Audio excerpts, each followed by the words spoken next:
السلام عليكم ورحمة الله وبركاته. ازيكم يا حبايبي، عاملين ايه؟ وقبل ما نبتدي نسمي ونصلي بسم الله والصلاة والسلام على رسول الله. النهاردة حبايبي هنعمل مع بعض طريقة تفريز البامية في الفريزر من السنة للسنة. زي ما انتم شايفين معايا انا جبت 3 كيلو بامية اهم. شايفين البامية صغيرة، ما تنقيش بقى كبير وصغير، تنقيها كلها في مستوى واحد وهنغسلها. شايفين حبايبي غسلتها اهي، وهنطلعها نصفيها. اصفيها على حته الاول، اصفيها من الميه خالص بالمصفى، وبعدين اطلعها على حته اي قماشه جلابيه عندك، اي حته بيض اي حاجه، وتفرديها عليها بقى تصفي ميتها زي ما انتوا شايفين. صفيتها كلها اهي، بطبق عليها الجلابيه بتاعتي اهو، عشان لو باقي فيها ميه ولا اي حاجه الحته بتاعتي دي هتتشرب كل الميه زي ما انتوا شايفين معايا اهي. تمام.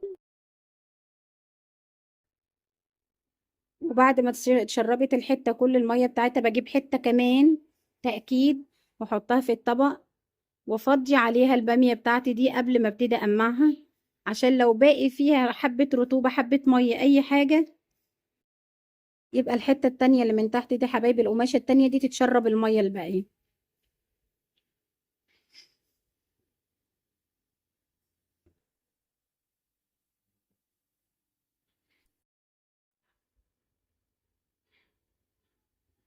وزيادة تأكيد شايفين اهو، بفضل انشف فيها على قد ما اقدر بحيث ان ما يبقاش فيها ولا نقطة مية، مبقاش فيها اي مية في ايديا، تبقى ناشفة كأنها لسه جاية من الزرع دلوقتي حالا.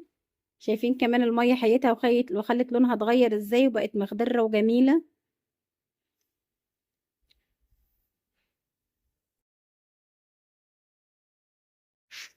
كل الكمية بتاعتي اهي. تمام.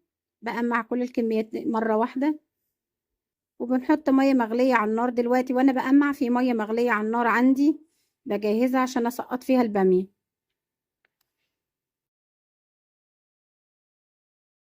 اول ما بتيجي تغلي المية بحط معلقة سكر وبعصر ليمونة. تمام. ده الحافز اللي هو الوحيد عندي بالنسبة للبامية، هو اللي بيحفظها ويخليها تقعد عندك من السنة للسنة. خلاص المية بدأت تغلي عندي اهي، هبتدي بقى حبايبي انزل بالبامية. لو الحلة بتاعتي صغيرة شوية انا ما بنزلش بالكمية مرة واحدة، بنزل ممكن انزل بيها على مرتين، على 3 مرات، على حسب الحلة بتاعتك بتاخد قد ايه. بس بقلبها بس تقليبة، والتانية ما بخليهاش تغلي، ما بخليهاش تستوي، هي تقليبة واحدة وبطلعها من المية صفيها في المصفى. بطلع كل الكمية بتاعتي وبحط كمية تاني غيرها. الكمية اللي انا طلعتها اللي انا سلقتها دلوقتي بنزلها في حمام مية بتلج، عشان البامية بتاعتي ما تتسلقش وتتهري كده ما تدخل الفريزر، لا انا عايزاها حية. لما تيجي اطلعها من الفريزر تبقى كأنها لسه جاية دلوقتي حالا. شايفين كمان التلج غير لونها، المية الساقعة بقت لونها عامل ازاي، جميلة. بطلع بيها على اي قماشة بيضة عندي، اي قماشة نظيفة، بس اهم حاجة تكون قطن عشان تتشرب كل المية دي. تمام. بعد ما تتصفى من المصفى حبايبي وتصفي كل ميتها في المصفى، وبعدين بعد ما بتنشف عندي ما فيهاش ولا نقطة مية، ببتدي اكيس البامية بتاعتي دي زي ما انتم شايفين معايا على حسب الكمية اللي انت عايزاه. نبتدي نخرج كل الهواء، واربط الكيس كويس قوي بحيث ان ما يبقاش فيه هواء خالص، على قد الكمية اللي عندك زي ما انت شايفة اهو. عملتي بقى كيسين 3 10 على حسب.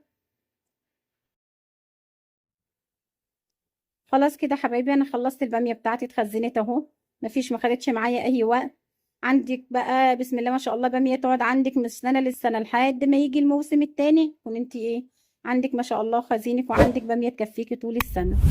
تمام. ودي الكمية بتاعتي حبيبتي حبايبي ايه عملتها. ما تنسونيش بقى لايك وشير وسبسكرايب يوصلكم مني كل جديد.